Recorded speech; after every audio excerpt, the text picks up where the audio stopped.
Hello, everybody, and happy Friday. Welcome back to the College Summer Super Series. My name is Joe Wagner, alongside my two hosts, Braden Wilkins and Brent Allegra. Braden, you're looking pretty good with a different style logo up there. Oh, thank you. Oh, it's up there. Beautiful. Had one job, just point right. I've done that before, Braden. Don't feel too bad. It's a little bit. It's a little bit of a mirror effect. I don't know what's going on. Well, that's okay. But anyways, we're here with for some reason the big, what is it, 17, 16, 15? I don't know, Brent, what is it? Well, I saw where it said BIG XII, and I'm not too great at Roman numerals, so you might have to help me out with this one, Joe. Okay, so today we're talking, surprisingly, Brent, about the Big 12. Now, last year when we had this conversation, might have been a little more relevant for my polo, but just thought I'd remind them what they're missing. That's all I can really do in this day and age. But anyways, thanks for hanging out with us on your Friday night. I'm sure there's a lot of things you can be doing. So go ahead, crack open a beer, listen to some college football. There's some NFL preseason going on, and we'll get you on your way here shortly. But ladies and gentlemen, welcome back to your College Summer Super Series. And what pays our paychecks for the Sports Outlet Show? You guys have gotten your paychecks, right? Right. Yep, just hit direct deposit today. It was great. It was great. And it's really terrible after those taxes. It's a big zero. Anyways, we're working on a sponsorship with somebody. Probably let's just get Goldfish or something. I like Goldfish, so we'll go with that. Anyways, let's go ahead and kick it over. We're going to introduce the Big 12, which doesn't make any sense because there's 16 teams, but we'll say the same joke next week. But let's go ahead to a old Pac-12 opponent down there in Arizona. Yeah, the Arizona Wildcats, they ended their Pac-12 run with one of the best winning streaks in football as they notched 7 of them to end the season, finishing with the Alamo Bowl where they beat the Sooners 38-24. But this doesn't even paint the full picture for the Wildcats. This is a team that had Mississippi State, Washington, and USC, all 3 of their losses on the ropes, and they could have easily been 12-0 if a few things bounced a different way. So how did we get here? Well, for starters, head coach Jedd Fisch led one of the fastest program rebuilds in a while, as when he took the reins in 2021, the team was at an abysmal 1-11. The other piece of the puzzle was putting in quarterback Noah Fifita, who, while only starting 9 games last year, led to the team to 2,800 yards and 25 touchdowns. The issue going into this year is that former head coach Jedd Fisch built up a resume worthy enough to land him the job at Washington. So in comes former San Jose State head coach Brent Brennan, who was 34-48 with the Spartans. Lots of Brent head coaches. I like it. Brent represent. The saving grace, though, and the thing that could get Arizona to back-to-back double-digit wins for the first time in program history is Tetairoa McMillan, possibly the best wide receiver in college football going into this year. The 6'5" Hawaiian native had 90 grabs for over 1,400 yards and 10 scores in 2023. This is a guy that is being mocked in the early first round of next year's NFL draft. Arizona also has a stud on the defensive side of the ball, though, in Takario Davis, a junior corner who had an impressive 15 passes deflected last year and is also being mocked in the first round of way too early NFL drafts. With playmakers on both sides of the ball, I really don't see how things could go wrong for Arizona this season, and I think it's a team that could push for the playoff with the new expanded format. I have them going 10-2 this year. Yeah, that Arizona team was not fun to go up against. They were impressively good last year. Passing off the torch. Yep. It was not fair, like a recount. No, McMillan in the Alamo Bowl, I'm pretty sure he had like 10 catches for 160 yards. Like, yeah, it was literally like playing with a user in Madden. It was not fun. Yep. So Brent, would you say collectively that this is the best team in Arizona? I would say so. Braden, do you have a different opinion? No, I do not. I'm gonna have to completely agree with you here. I'm gonna talk about the little. What a segue. Yeah, I'm gonna talk about the little brothers here. After a 3-9 record in his first season, Coach Kenny Dillingham prepares for life in the Big 12. The Sun Devils have 2 transfers coming in to battle for the starting quarterback job. They have Sam Leavitt, the redshirt freshman. He's coming from Michigan State. And Jeff Sins is the senior from Nebraska. They, on the offensive side of the ball, they will really rely on former JUCO standout running back Cam Scatterbo, who led the Sun Devils last year by far in yards from scrimmage with 1,069. 783 of those are coming on the ground with 10 total touchdowns. The team has a brand new defense with 6 projected starters transferring in, most notably sophomore nickel Cole Martin from Oregon. Their nationally ranked 30th transfer class consists of mostly defensive players to try to improve on last year's abysmal 32 points per game allowed. Now, reading all this gave me some deja vu for some reason, so I looked into it, and last year I also talked about the Sun Devils in the 2023 Super Series. This team is in the exact same situation they were. In 2022, they finished 3-9, 2-7 in the conference. And word for word here, on the defense, I said they're totally revamped defense after being one of the worst in the FBS last year. 7 of 11 starters on the depth chart are transfers. It's the same thing. This team is going into the exact same situation. Last year, I projected them to go 4-8. This year, 4 wins is their ceiling. I could see them losing every single game. I have them going 1-10, 0-9 in the conference. Well, you can't blame them, Braden. If they're so bad on defense, they just got to keep revamping, keep recycling. Exactly. Every year. I like it. If he couldn't gel the pieces together this last year, what's to say he's going to do it this year? Yeah. Not me. He's going to get a whole new team. Braden, are you saying that those people should not renew their season tickets? Is that what you're saying here? I'm not saying that. It's just it's not looking good. It's not looking good. I'm not making the same mistake. Are they sold out for the year yet?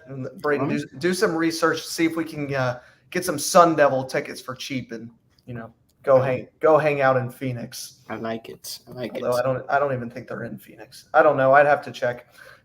All right, let's we can talk about 1-3-9, 2-7 team and hand it off down there in I think it's Waco, Texas, down with the Baylor Bears basketball school. We'll say that about a bunch of teams in here, I'm sure. They're going into their head coach for their 4th season of mid under Dave Aranda, who's 23-25 in his tenure with the Bears. They do have when your top player is your linebacker, it's a little difficult to get things going. It's like when Luke Kuechly was a star for the Panthers. This is Matt Jones. He's a senior linebacker. He's going to be doing as much as he can for the Baylor defense. They've been poor year in and year out. There was a lot of points in that UCF game against them last year. They did get a star quarterback from Toledo. His name is DeQuan Finn. He threw for over 2,000 yards last season. He's going to do what he can. The over/under set over there at 5.5. Their floor is sitting at 2 wins, and their ceiling sitting at 7 wins, kind of just like their record down there, the 2-7. Fun fact for you guys. In 1914, the Baylor students voted to name the bear the official mascot after 70 years without one. The bear beat out these other animals. On the ballot, excuse me. See, I got you there. The buffalo, so the Baylor Buffaloes, the Baylor Eagles, the Baylor Antelopes, and my personal favorite, the Baylor Bookworms. Yo. What are we doing? That would have been intimidating to go up against. Bookworms? I mean, come on. Who's beating that team? Hold on, guys. All right, here. Let me show you something. So you see that. The Baylor Bears. All right. Is everybody ready? I'm ready. Because I took the liberty. Guys. Hold on. Don't be patient.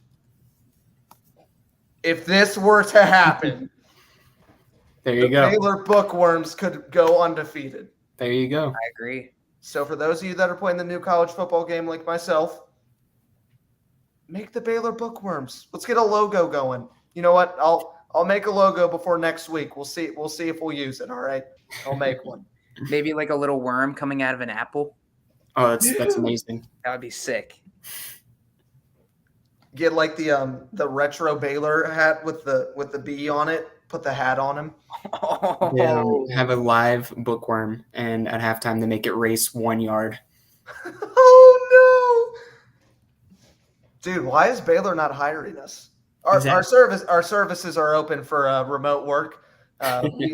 We just ask that we get to meet Mr. Bookworm when it's all said and done.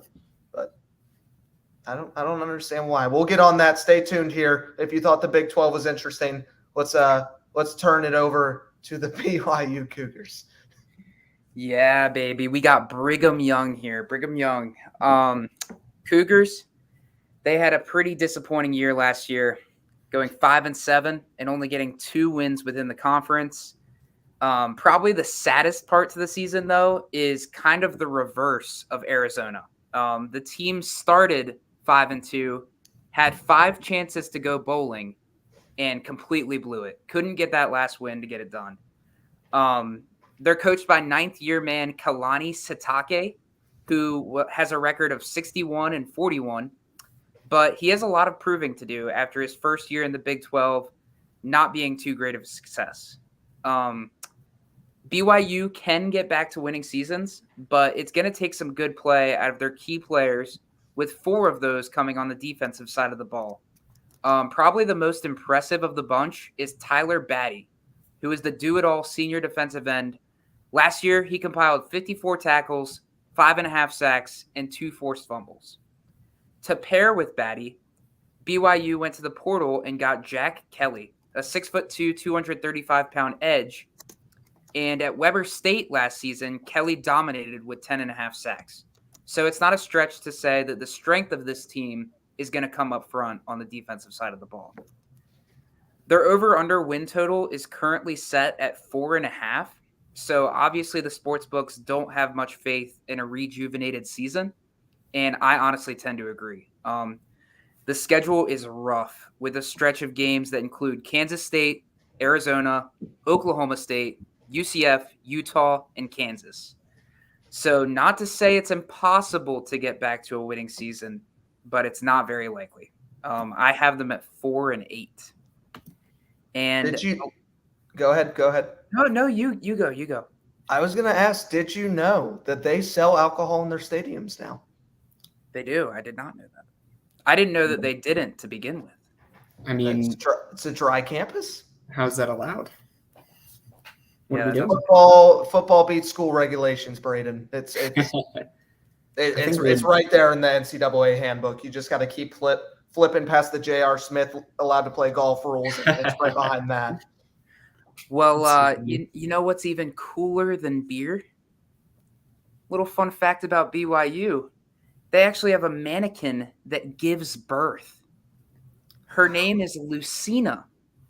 And she is not only capable of simulating vaginal delivery, but can also hemorrhage, go into maternal cardiorespiratory arrest, and simulate pregnancy-induced hypertension and seizures. How's that? Gotta be ready for anything. Gotta be ready for anything. My brain hurts. I like it. I'm going to Brigham Young, baby. On a happier note, we have the first official entry for the Baylor Bookworms. Oh, beautiful. Oh, heck yeah. Beautiful. That's great. That AI? Nice top hat. I don't know, but that's a shout out to my girlfriend, Kelby Beckham. So, dang, she's fast with it. I like it.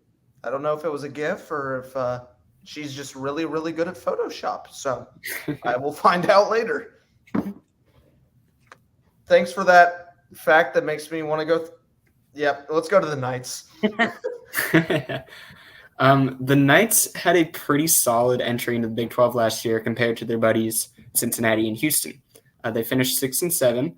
With those 6 losses did come in conference though, so the conference game was not where they wanted it to be. Their head coach Gus Malzahn looks to show that this team can compete at a power forward level in his second Big 12 season. They lose their quarterback, John Reese Plumlee, but they bring in one of the solid quarterback transfers from this transfer class, senior KJ Jefferson from Arkansas.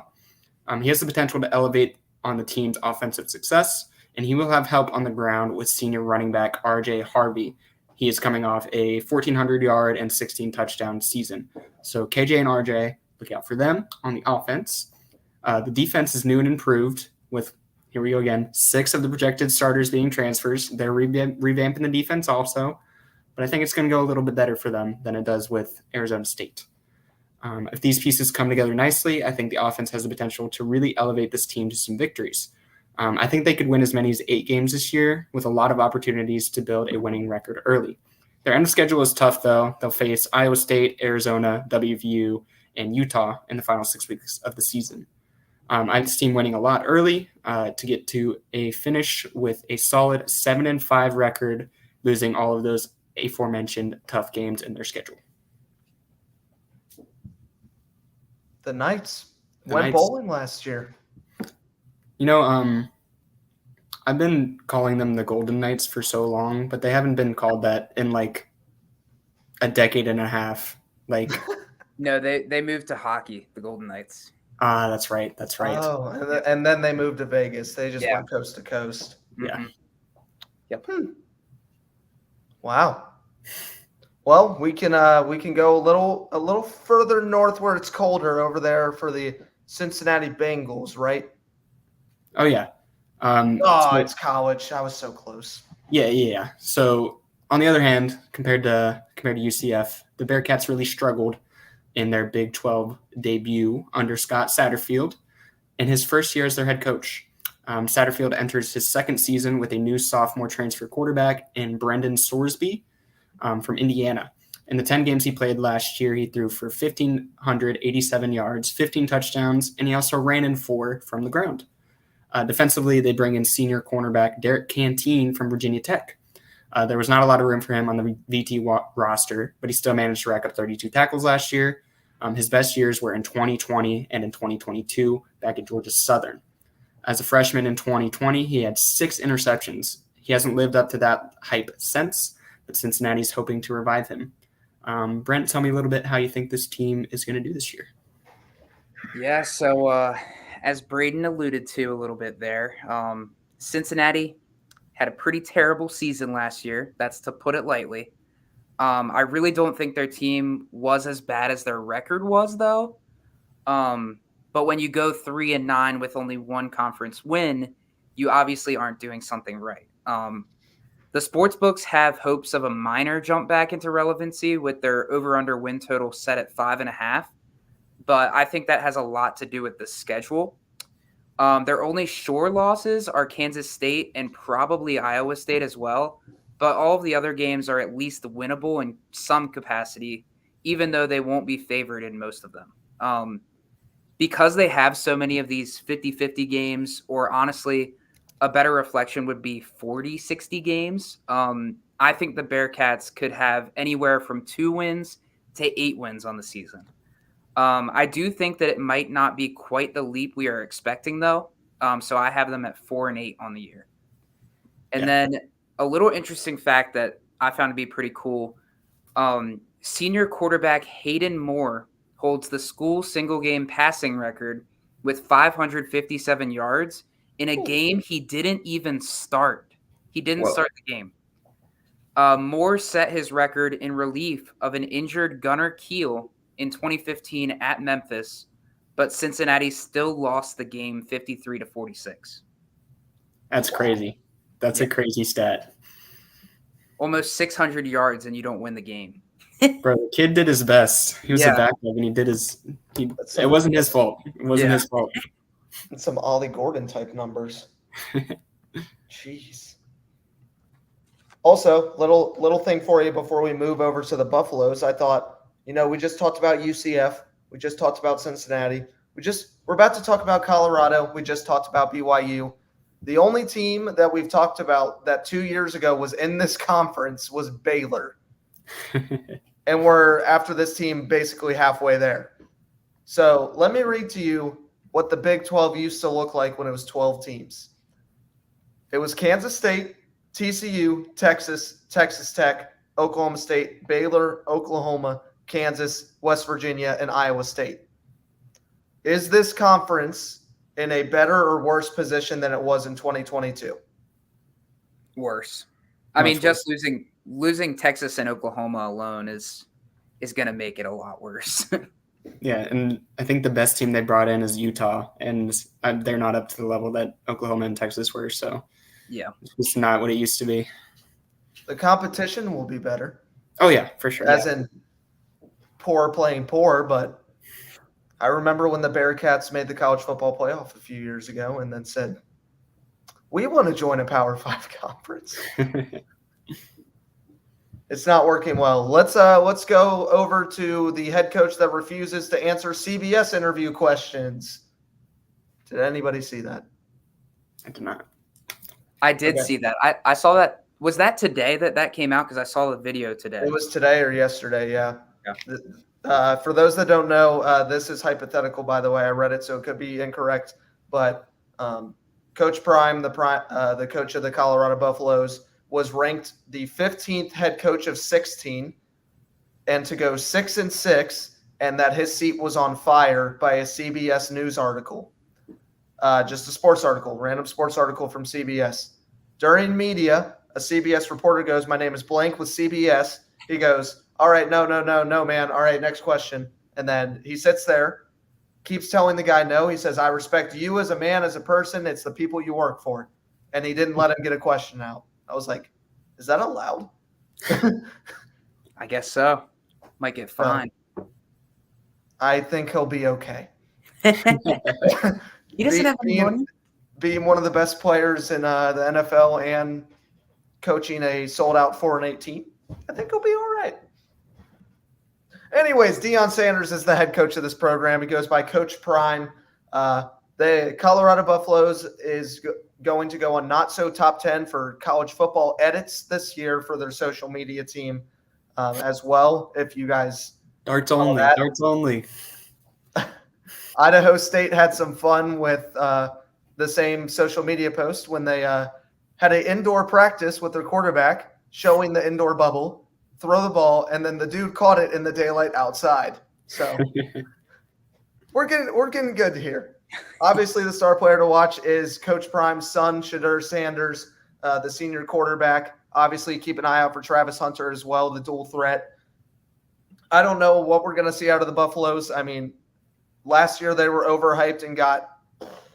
This year they're going, and maybe they'll rise up to the standard. A little easier in the conference this year. A point of note: their top recruit may not be a day one starter, but look for him to help out, especially down the line. Jordan Seaton is a 5-star freshman offensive tackle, and he was the top rated in his class on the O-line. So that should help Deion and help Shadur be a little more run flexible. He's got speed. 5.5 is the over/under win total here for them. I think 4-8 their record. That's their range for me. If you were putting it into terms, I think this team can take a step up next year, but with Shadur and Travis Hunter likely going in the first, second rounds next year, I'm not sure how long Deion's going to stay around. I know that is Shiloh still playing? I think so. I'll have to look, but here's what I think. I think they're going to go 5-7. I think Colorado starts the year. While I'm getting this up, I'll tell you their schedule. I think that Colorado starts the year 5-0 and then drops 7 straight in conference play. And here's why. So you got North Dakota State. Braden, do you know what North Dakota State is known as? FCS champions all the time. And the FBS killers. Yes, there you go. You think they'll win that game? Colorado? I think they'll win that game. Might be close. It's a trap game for sure. Then they go into Lincoln, Nebraska. I think they beat them. They go play Colorado State. Poor team, good rivalry, not better. They're at home in Boulder. They play a poor Baylor team. They'll beat them. They'll go down to Central Florida. Central Florida is not the best team in this conference either. I think they beat them. Here's where it gets tough. You play Kansas State and Arizona. You're getting whooped by Kansas State at home, Arizona on the road. You go You don't have a bye week yet. This is 3 weeks in a row. Cincinnati comes to town, upset. You play Texas Tech, you play Utah, you play Kansas, and then you play Oklahoma State. The one game in there they might win is Cincinnati. Every other team in there is going to whoop them. Yeah, that sounds about right. It's a difficult world out there. They might put up a fighting chance against Texas Tech, but I still think Texas Tech wins. Other than that, man, I don't see much. My question for you. Yeah. My question for you. Do you think Shadur is like good enough to be a top 5 pick next year? Because that's where he was being mocked last year before he said he was going to go back to college. I'm going to say he has the athleticism, and he's got the athleticism. He has the speed. We've seen the awareness. We've seen the arm. I'm trying to think off the top of my head. There are going to be some good quarterbacks coming into the class. There's a great class of wide receivers. I mean, there's a decent amount of running backs. The offensive line is going to be a lot better than this year's draft class. I think first rounder for sure. I think it could end up being a Bo Nix situation, and where quarterbacks went quickly. It's really going to depend who's there. If the Panthers give Bryce Young a third year, if the Colts are tired of Anthony Richardson yet, teams like the Giants possibly looking at moving on from Daniel Jones. It's really going to depend on teams like that. That obviously the Patriots got Drake May. The Commanders got their guy this year. Who was the number one? The Bears have their guy right now, so it might not be a quarterback necessity draft, but he's a top 5 quarterback. I can answer that definitely. For me, like I don't even think I'd want to draft him in the first round. I just feel like he hasn't shown enough for me, like as a Giants fan, to be comfortable with that pick. And then like he's got the last name, it helps. Yeah, and I feel like, well, that's part of the problem is I feel like Dion is just going to be so controlling about it, where he's going to be like, oh, you don't want to go here, you don't want to go here. Like how Caleb Williams was. Yeah, it's just going to be a headache. That's my thought. He kind of feels like a Raider to me, but I don't know if, like you said, Dion's going to let that happen, considering the state that the Raiders are in. Yeah, it'll be interesting to watch. I would preferably rather draft Travis Hunter because Travis Hunter's a dog. Yeah, I would draft him all day. He obviously won't play both ways, but I feel like as a coach, you could be like, all right, today you're playing defense. Okay. Depends on what you need. If you ever have an injury concern on one side of the ball, I mean, he could easily fill in like during the game. So yeah, it's true. It's like recruiting an athlete, the ATH. Haven't seen that in a long time. Braden, you volunteered. Are you ready? I'm ready. Let's do it. Braden's got a blind top 10 today. He volunteered his tribute. I hope you boys had dinner. I have not yet. So as soon as this is over, I'm going to eat so much food. I'm going to eat our whole fridge. Braden, today, what we have for you is appetizers. Okay. You can get behind this. It's a great little segue. Let me go ahead and get my screen up here for you. Let's just get that up there. All right. Hey, there you go. There's from 1 through 10. As always, got them in the phone, but I random number generated them, and I went around the office today. I asked everybody's favorite appetizers. We got a list going here. I'm going to be honest, Braden. I could have looked up top 10 appetizers, and these would have been that. So your first appetizer to place on here, for those viewing at home, Braden will not get to know or change once he locks it into a spot. Mozzarella sticks. Oh, I knew this was coming first. That's a tough one to go first. Okay. It depends on how they are. There's different types of mozzarella sticks. Okay. But the classic, just like normal mozzarella stick that you think of, I think that can fit in at 4 for me. I like that. I'm pretty comfortable with that. Oh, stand by, guys. I was gonna say you got it at one font there. I'll get it. I'll get it. We're having technical difficulties. I apologize. I'm scared. All right. Yeah, I feel like mozzarella sticks for sure like can be one of those appetizers that is either really good or really terrible. Yeah. You gotta But hope when you're they're getting the good, depends. when they're good, they're fine. When they're ooey and gooey, when you get the pull, Mm-hmm. Mm-hmm. I'm a big cheese fan. All right. Let's go ahead and move to number 2, loaded nachos. Hold on before you pick. These nachos, Braden, have your normal cheese. They got guac. They got sour cream. They got jalapenos. They got little diced onions on them. And a little bit of Italian sausage with hot sauce. Okay, that's a good lineup here. This is just gonna be so hard because I know all of these appetizers that are coming are really good. I'm gonna slot this at 6. All right. I like it. All right, Braden. Set the scene. You're sitting there. It's a great day. Syracuse just won the national championship. Birthday parties are going crazy. You sit down with your 2 best buds, Brent and Joe, and they come around, and it's the fried pickles, Braden. Oh, heck yeah. Okay. So it's gonna depend. Yep. I figured this question was coming. It's the spear or it's the chip. Which one we got here? Big difference. Braden, it is the chip. Okay. This was discussed earlier. Mm-hmm. That's the better of the 2 options, so I'm glad we're going with that. When they're right, they're right. Put them at 3. All right. B-Dubs calling my name, man. Yep. Mm-hmm. Yeah, now I want beat-ups too. What is it? Friday? Oh, they don't have anything on Fridays. We every day of the week we could have Monday, Wednesday for all you can eat, Tuesday, Thursday for boneless for BOGO, and it's Friday. So, yep. Braden, you think of appetizers? It's an instant classic. It's chips and salsa. Ooh. Okay. You know, the fact that they're typically free at like a Mexican restaurant, that goes up. That's pretty good. But they're just not going to be as tasty as your loaded nachos, so it has to go below. Let me hold you. Let me hold you. Mm-hmm. This was also previously discussed.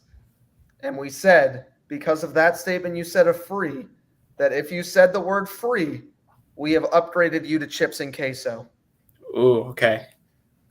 I'm still going to put it below loaded nachos. Let's slot it in at 7. 7 for now. All right.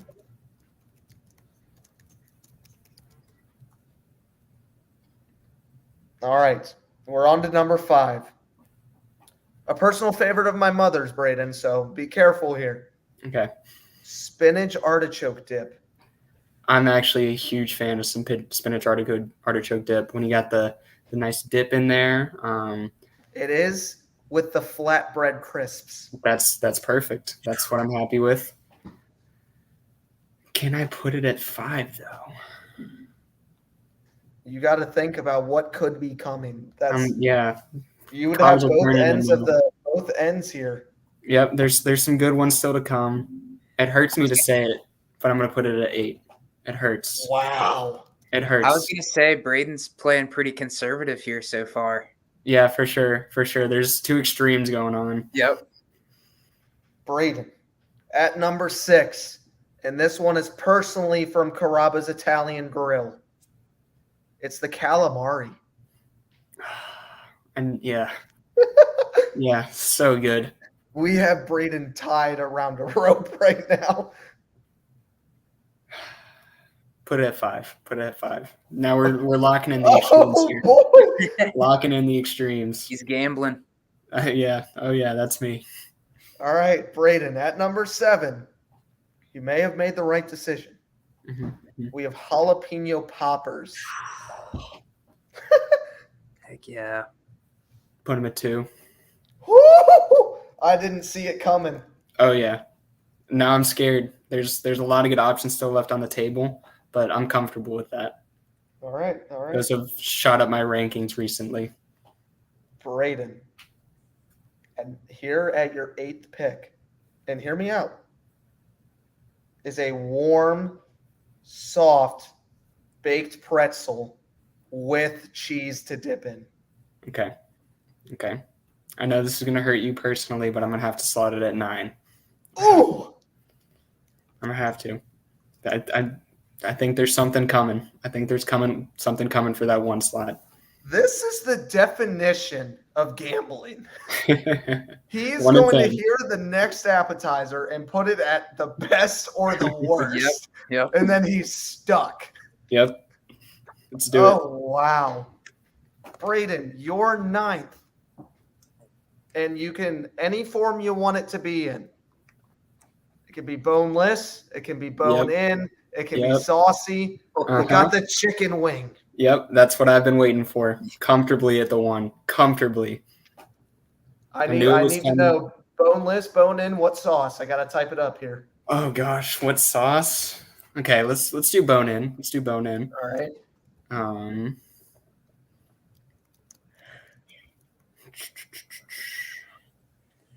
Drums or flats?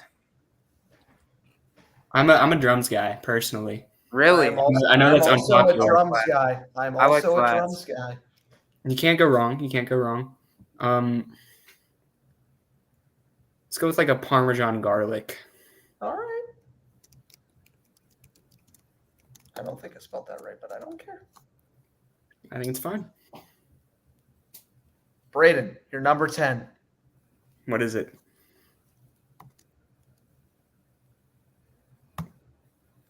Okay. I'm okay with this. I'm good with that too. Yeah. All right. Braden, if you could swap anything, what would you swap? We're not gonna. This is locked in, but the viewers at home need to know. So, like, for instance, can I swap, like, if I wanted to, 1 and 10, or does it have to be 2 that are right next to each other? You can swap 1 and 10. You can only just flip 1. Okay. Let's flip calamari and mozzarella sticks. That would be the swap here. Yes. Brent, give him a grade here from A to F. How'd he do?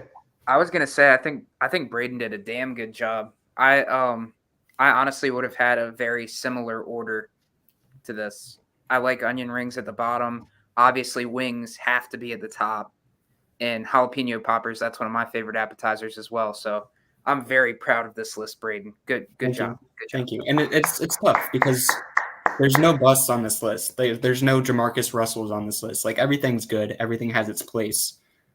So it's hard to rank them in that order, but I think I did a decent job. I think you did a fantastic job. Wow. Great job, Braden. Great job. Thank you. You had folks at home playing along with you. I'm receiving texts. People are excited, Braden. Let's go. They're excited. I have lists being sent in to me. You have revolutionized this game. And with that, let's talk about a team that has revolutionized basketball. It's the Houston Cougars. What a turn of events. Back to football. You may know the guy who he didn't coach. He didn't coach the military ball, Braden. Tulane head coach Willie Fritz. His first season, he's taken it to Houston. I will finally get to see him in person in Norman, Oklahoma. So we'll see him when he rolls down here. I guess up for him. But there you go. Houston Cougars, obviously you guys know the name of senior quarterback Donovan Smith. He's a versatile athlete. He's a dual threat for sure. It's definitely going to be somebody to watch out for. He gives me the kind of I forgot the guy's name, so I can't make that analogy. Willie Fritz brought with him Tulane senior defensive end Keith Cooper Jr. The Cougars are not set to have a fantastic year for their second year in the Big 12. They're over/under set at 4.5 wins right now. I don't know how this keeps happening, but their floor for me is 4 and their ceiling is 8, just like the record up there again. Oh, sorry. No, it's not. I was looking at the Buffaloes. Their floor for me is 3 and their ceiling is 6. At best, a bowl game. And you know how we're doing fun facts and little side notes. Braden, can you read my fun fact? Yeah, absolutely. Where are we at? We are at Houston. They're good at basketball. That's it. Brent, can you read my note? Still good at basketball. There you go. My prediction, right in they're going to go 5-7. I got faith in them. 5-7, 3-6 in the conference. With that, I'll kick it up to the Cyclones. Yeah, head coach Matt Campbell had an interesting 2023 season. They went 7-6, 6-3 in the conference. So a lot of those in-conference wins. They lost their bowl game versus Memphis. They passed for 446 yards, and they rushed for exactly 0. They really relied on the air that game. Their leading rusher had 4 yards. They're going into the season. Cyclones would love to prove that they deserve a seat at the table when it comes to competing for championships in the new Big 12. Offensive consistency is the key for this team. In games that they won last year, they scored 34 points per game, and in games they lost, they scored half that. And you're thinking, obviously, right, if you score double the points you do when you win, you're going to win more football games. But even if they can put up 28 points per game consistently, they have a real shot at contention. They bring back the quarterback that threw for 446 yards in the bowl game. It's redshirt sophomore Rocco Becht. Last year, the kid threw for over 3,100 yards, 23 touchdowns, and 8 interceptions. His leading receiver, senior wideout Jaden Higgins, is back after putting up 983 yards through the air and 6 touchdowns. Watch out for that dynamic duo, FYI. They came to Norman and they were disgusting. Yep. His number 2 option returns as well, Jalen Noel. So this air attack is going to continue to be good. They were good last year. They have their top 2 guys returning. It's just math. They also bring in Jalen Travis, a senior left tackle out of Princeton, to help protect their quarterback. This year is seemingly crucial for the Cyclones. Like I said, if they're consistent, this offense can project Iowa State to up to 9 wins. If they falter, I could see them winning as few as 4 games. I have them having a very similar year, going 7-5 and dropping all of those 5 games in the conference this year. They're a tricky team. They really are. They really are. Their offense, like I said, they win games at 34 points per game. They lose them at 17. They were just inconsistent last year. No, for sure. Braden, hit it back to back with the I can say it, I'm not in the Big 12 anymore. Rock Chalk Jayhawk. Yeah. So we talked about basketball teams earlier. Houston, great basketball team. Kansas, great basketball team. But Kansas football is here, and it's here to stay.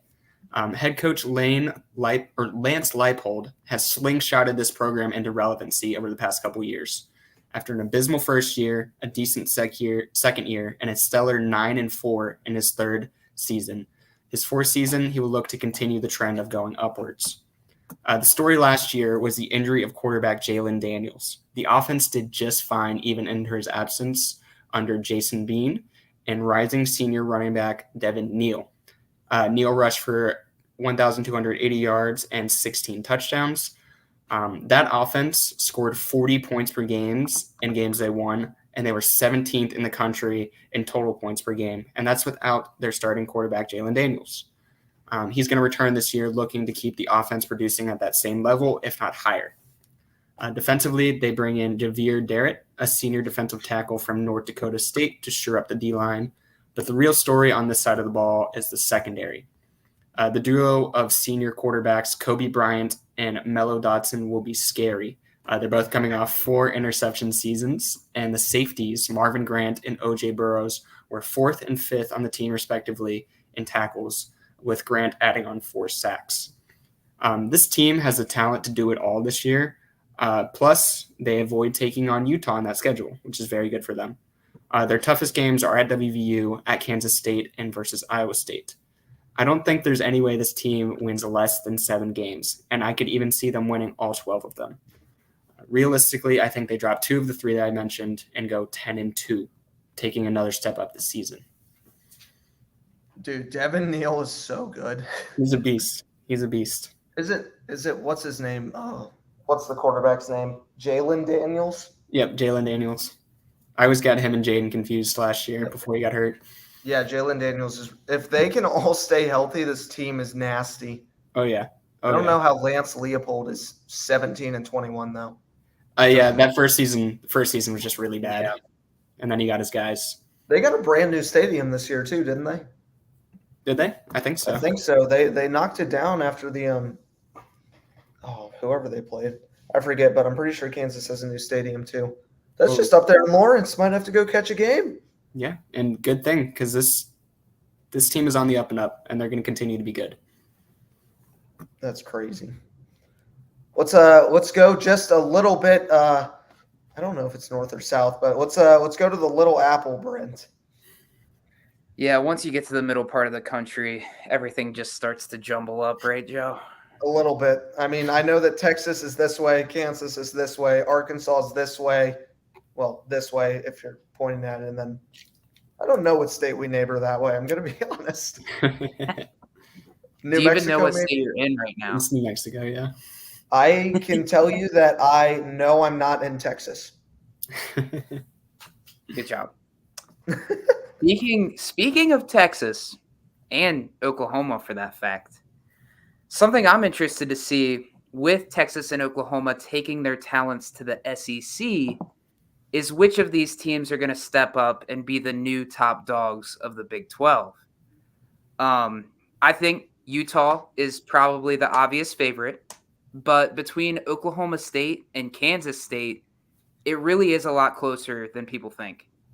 And that's a lot to do with Chris Kleeman, who has made this team competitive year after year since he took over in 2019.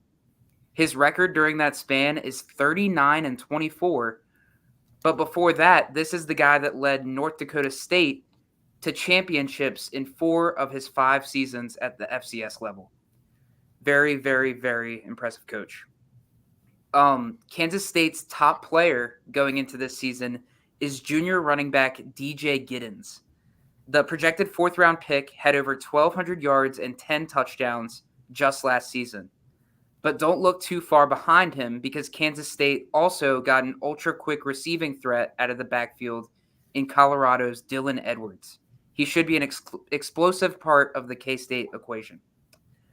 Combine all that with 4-star dual-threat quarterback recruit from last year's class, Avery Johnson, and you have a running nightmare. He hasn't gotten much shine because he was behind Will Howard last season, who left for Ohio State. But I don't think the Wildcats need to worry too much.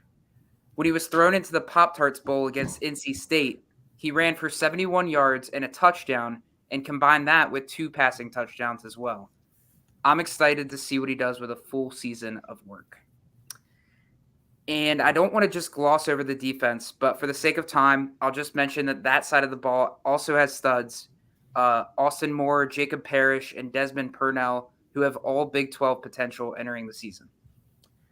The great thing about Kansas State's schedule is this.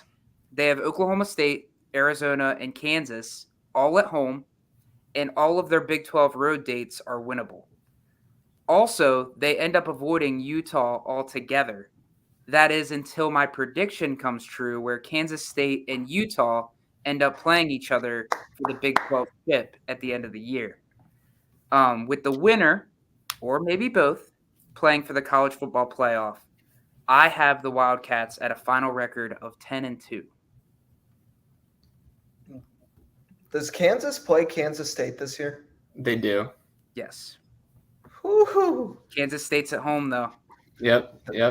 That'll be exciting. That'll be a good one, for sure. Wow. Sweet. As we keep going down this list, I'm getting more and more excited about this conference. So let's go just a little bit over there into Stillwater, Oklahoma. The Oklahoma State Cowboys, who went 10-4, 7-2 last season, under their 19th season under Mike Gundy, who has gone 166-79. Stillwater native over there. Oklahoma teams like to keep their coaches for a long time, is what I've noticed. Guys, you might know the name Ollie Gordon. Ollie Gordon II, apologies. by far the best running back in the NCAA. He's Who is so fast that they can barely catch him in a vehicle. Yep. And Mike Gundy at Media Day said, what would the punishment be for Ollie Gordon for, it was a DUI, correct, in speeding? I think so. Well, Definitely speeding. he responded with, his punishment is going to be getting the ball 50 times in week 1. Word for word. That's crazy. You may also know the running back counterpart, AJ Green. Senior. The senior running back in no relation to the AJ Green. Wow, that's The crazy. 26-year-old from Arkansas. Are we sure he's not the real AJ Green's dad? Are we sure? It's AJ Green's dad. It's not senior isn't his class. It's AJ Green senior. It's his dad. This guy is 26. I graduated college at 21. That's It checks crazy. out. I didn't know I had another 5 years of football eligibility. I wouldn't have played, but I guess I'm gonna go walk onto the team next week, guys. I was gonna say, Joe, with that mentality, you still have time There you go. to try out. With that mentality, I have 4 years to be my best football self. There you go. Nope, I'm good behind my desk. I don't want to get a concussion. 7.5 is their over/under for wins, which is a little low in my opinion. I think their floor is sitting at 6 wins. This team's definitely going to make a bowl game. 10 wins as high as possible. They're going to throw their name in the hat with Kansas State and Utah and Arizona to win this conference. They lost in the Big 12 championship. They didn't lose. They got spanked by Texas last year, losing by 4 touchdowns, 28 points. No offense, but they had no business being there last year, but they did get the better of Oklahoma in Stillwater. My eyes still hurt from that day, and every time I go to Stillwater, I remember. But it's okay. We're going to start having positive motives of Stillwater because OSU is no longer in OU's conference, so we can like them a little more. Fun fact for you guys, I have Oklahoma State going 8-4, 5-4 in the conference. Have you guys seen the new Twisters movie by any chance? I have. It's good. Okay. Brent's seen it. Braden, this is not a spoiler, so you're good. Other people, if you think it might be a spoiler, if you care about location, tune out for the next 10 seconds or just stop listening or fast forward if you're watching later. The tornado, Brent and Braden, at the rodeo in the Twisters movie is in Stillwater, Oklahoma, and is based off the tornado in Stillwater. Wait, this movie has tornadoes in it? Oh, Dang it. Some say that the tornado was started by none other than Ollie Gordon. I heard that Mike Gundy still has not commented. Ollie Gordon and AJ Green's dad, AJ Green Sr. But the soundtrack of that movie, not going to be as good as Post Malone's new album coming up, but it was Let's good. go. It was really good. Braden, go watch it. I think it might be out of theaters actually, so I don't know. Dang it. Okay. But I'll kick it back over to you, Braden. Tell me about Fort Worth. Yeah, Sonny Dykes of the Horned Frogs has had a roller coaster of a tenure so far at TCU in his first 2 seasons.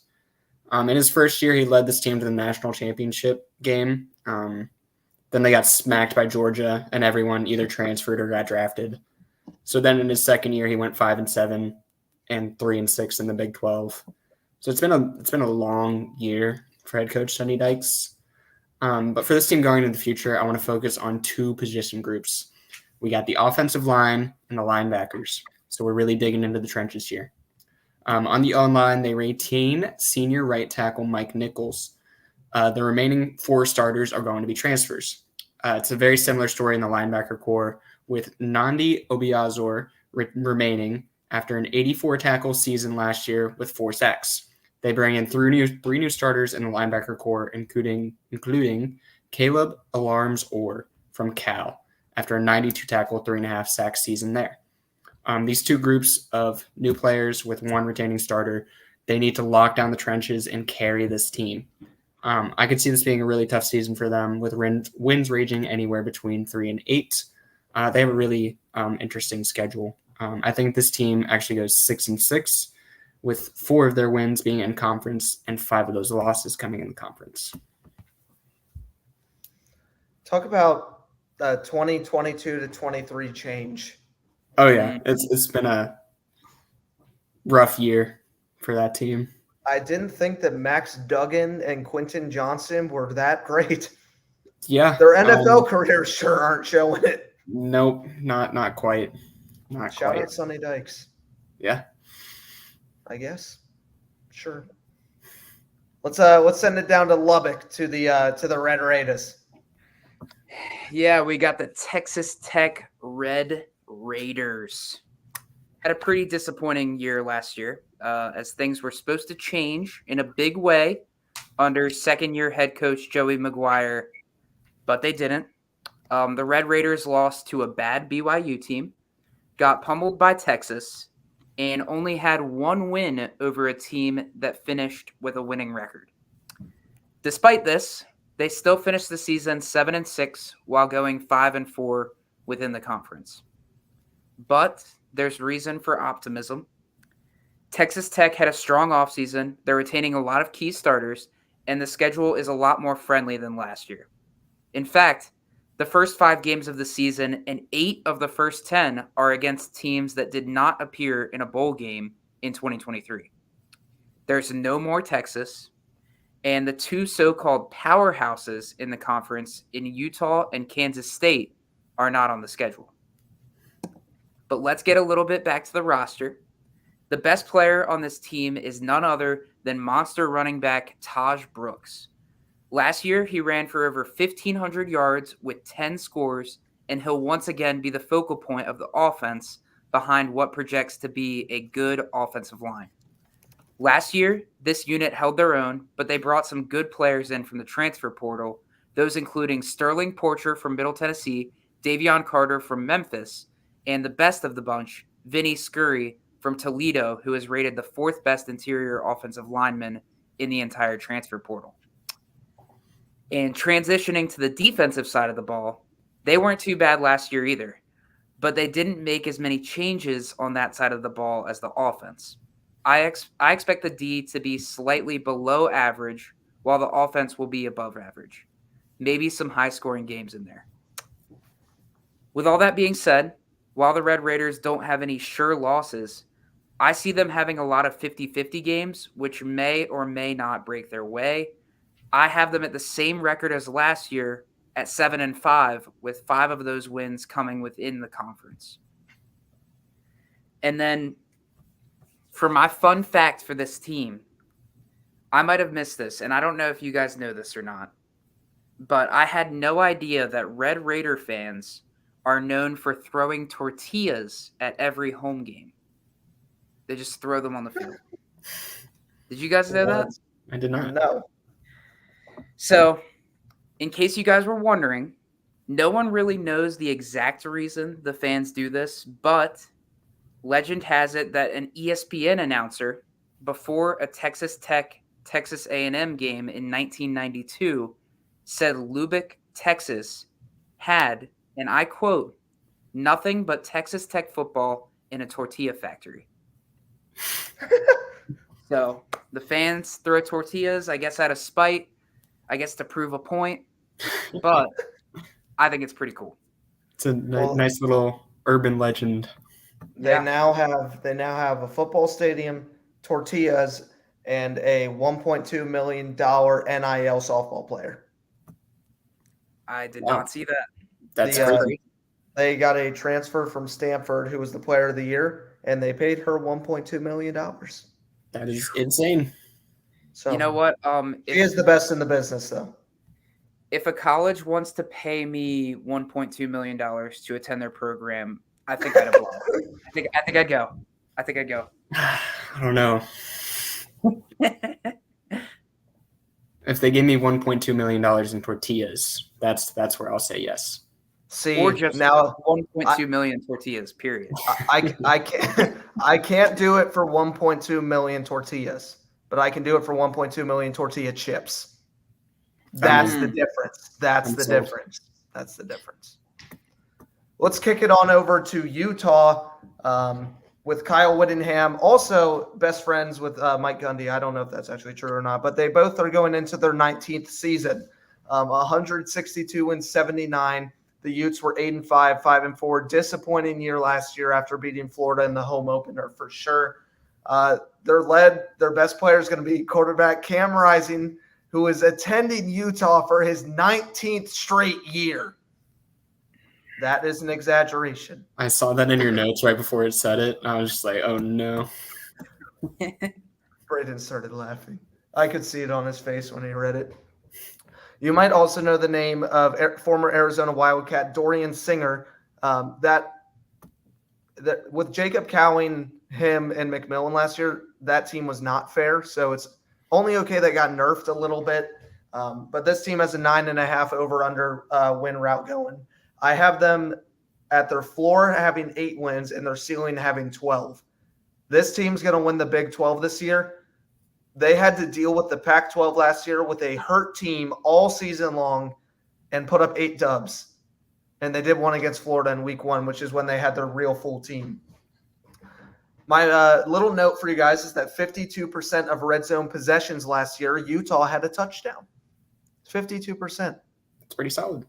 It's pretty good. And then, fun fact for you, the Utah Utes, and this is crazy, is the only school to have first-round picks, not the number 1 overall, first-round picks in the same year in the NFL and the NBA. It was 2005 with Alex Smith and Andrew Bogut. Haven't heard Andrew Bogut's name in forever. It's a throwback. I think this team goes 11-1 and wins the conference. I think that's reasonable. Yeah, I don't disagree with you. It's definitely the best team on paper. I think Kansas State could give them a run for their money, but I don't expect it per se. Love it. Let's finish it up over here closest to you boys. Yeah, WVU, they're still clinging to the hope that Country Roads was named after their state. Only they know. Somebody clip that. But outside of Country Roads, this team was probably the most shocking program in 2023. I pulled up the notes from last year, and Braden and I had them at a projection of 4-8. So we're just going to blame that on dyslexia because they flipped the script on us, got to 8-4 before stomping the Tar Heels in the Duke's Mayo Bowl to improve to 9-4. I'll give credit where credit is due. This team was for real, and they were damn good. I'll give them that. At head coach, a guy whose seat was burning hot at the end of 2022 is suddenly a lot more lukewarm. It's Neil Brown, who is entering his 6th season. After having losing seasons for 4 straight years, he finally seems to have figured something out and has this team doing a complete 180. But it's not just Brown that has this team buzzing again. The Mountaineers have a sound veteran team with a terrific backfield, strong enough receivers, and one of the offensive lines in the Big 12, one of the best offensive lines in the Big 12 this side of Utah. The key cog to that offensive line is Wyatt Millum, who is holding down Garrett Green's blind side. He's 6'6", 320 pounds, and led this unit to only allowing 10 sacks and dominating defensive lines left and right. Speaking of Garrett Green, let's just take a moment for his successes last year. This is a guy that turned 493 yards and a 5-3 touchdown to interception ratio from 2022 to 2,406 yards and a 16-4 touchdown ratio in 2023. And the guy can move too. He had 772 rushing yards and 13 rushing touchdowns along with it. But I'm thinking that Green only goes up from here as WVU added wide receiver Jaden Bray from Oklahoma State, who is a solid playmaker but was slowed by injuries last year. He should be a big piece to the puzzle for this offense. So with all that being said, I was extremely interested in seeing what this team's over-under win total was. And I was honestly very confused to see that it was at 6.5. That was until I saw the schedule. I think this is one of the most brutal ones, boys. This is bad. Week 1, they have Penn State. And then a complete dogfight in the middle of the season. They have Kansas, Oklahoma State, Iowa State, Kansas State, and Arizona all in a row. Those 5 teams in a row. Ow. So, yeah, I can't honestly see WVU being favored in any of those games. And for that reason, I have them at 6-6 on the year.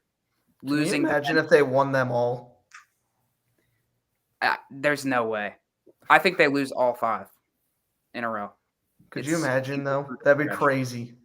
They'd make the college football playoff. Oh, no doubt. Yeah. That's crazy. That's unfortunate. That's a good team, but it's a tough schedule. Mm-hmm. And starting with Penn State, too, like that. Yeah. That is not how you want to start your season if you're WVU. Yeah. Is that in Happy Valley or is that? I didn't get. I can look it up. I got you. It's at WVU. Okay. Woo! That's good for them. Yeah. They also have the backyard brawl in Pittsburgh this year. Yeah, that's never a gimme, but Pitt's going to suck this year. They have Pittsburgh right before that gauntlet. Their back half of the year will be easy. Oh, doesn't look fun for them. Anyways, that's the Big 12. I mean, obviously no OU, no Texas, but it's going to be a more interesting conference for sure moving forward. Definitely a lot more competition, competitive year after year. But I'm super excited to see what kind of comes out of this, how many teams from this are going to be represented in this new college football 12-team playoff. So it's something to keep an eye on for sure. Guys, Big Ten Deep Dive coming up on Wednesday, August 14th at 8 o'clock Eastern, 7 o'clock for you Central folk over here, and Chris, 6 o'clock for you over there if you want to hop on and join the crew. So he's probably busy. It's okay. Anyways, really appreciate y'all for hopping on and staying here with us tonight on your Friday night. Go watch some preseason football. Start doing some mock drafts for your fantasy football leagues. We'll make sure we get you guys some fantasy football deep dive as our draft is coming up at the end of the month. So, heck yeah, it's man! getting close. 3 weeks from tomorrow. So, all right, let's go ahead. My name's Joe Wagner, Braden Wilkins, Brent Allegra down there. We appreciate you guys as always. Tune in with us next week for the Big Ten, because is the Big Ten better than the SEC? Tune in next week to find out. We'll see you guys.